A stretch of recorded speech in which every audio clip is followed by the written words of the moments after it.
যার চাহিদা যত বেশি কম সে তত বেশি সুখী, এটাই চিরন্তন সত্য। তাছাড়া সুখী হতে অনেক বেশি টাকার প্রয়োজন হয় না, আর টাকা পয়সা থাকলেই যে সবকিছু উপভোগ করা যায় তেমনটাও না। কিন্তু যাদের টাকা পয়সা কম তারাই জীবনটাকে সুন্দরভাবে উপভোগ করতে জানে। জীবনটা আসলে 2 দিনের, এর মধ্যে যদি চিন্তা ভাবনা করতে করতে বেশিরভাগ সময় কেটে যায় তাহলে তো এর থেকে খারাপ কিছু হতেই পারে না। তাই সকলের জন্য শুভকামনা থাকবে, সুস্থতার সাথে সুন্দরভাবে এই জীবনটাকে উপভোগ করুন। হ্যালো এভরিওয়ান, সবাই কেমন আছেন? আশা করি সকলে অনেক ভালো আছেন এন্ড ওয়েলকাম টু বিথি কথা। সেদিন সকাল সকাল আপনাদের ভাই ঘুম থেকে উঠে বলছে চলো আমার সাথে আজকে বাজারে যাবে, তোমার যা যা পছন্দ আজকে নিজে হাতে পছন্দ করে কিনবে, শুধু পেমেন্টটা করব আমি। এরকম কথা শুনতেও শান্তি লাগে। তাছাড়া আমি পার্সোনালি বাজারে যেয়ে গোটা বাজার ঘুরে ঘুরে দেখি, আমার দেখতে ভীষণ ভালো লাগে। চারদিকে কালারফুল শাকসবজি, আশেপাশে তরতাজা মাছ এরকম যেরকম লাফাচ্ছে যে দেখতে পাচ্ছেন, বেশ ভালোই লাগে দেখতে।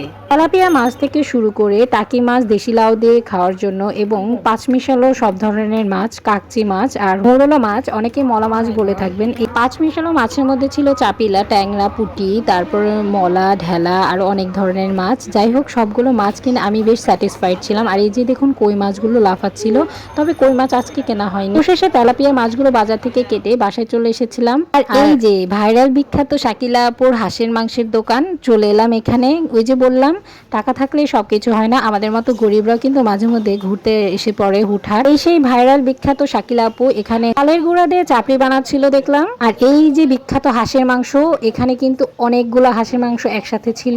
আর এক প্লেটে 4 টুকরা করে হাঁসের মাংস দিয়েছিল। হাঁসের মাংসের ঝোলের কালারটা জাস্ট ওয়াও ছিল। তারপরেও কালার দিয়ে তো সবকিছু বিবেচনা করা যায় না, কেননা ওপরের চাকচিক্য দেখে সবকিছু বিচার করা ঠিক নয়। আর এখানে ছিল ময়দার রুটি, আর ওদিকে ভাইরাল সে আপু নিজ হাতে বানাচ্ছিল চালের চাপড়ি। তবে এখানে আসার পর এত বেশি ভিড় ছিল যে বলার মতো নয়, কেননা ভাইরাল বলে কথা, ভাইরাল যেখানে শুনবে মানুষ তো সেখানেই ভিড় জমাবে, এটাই স্বাভাবিক।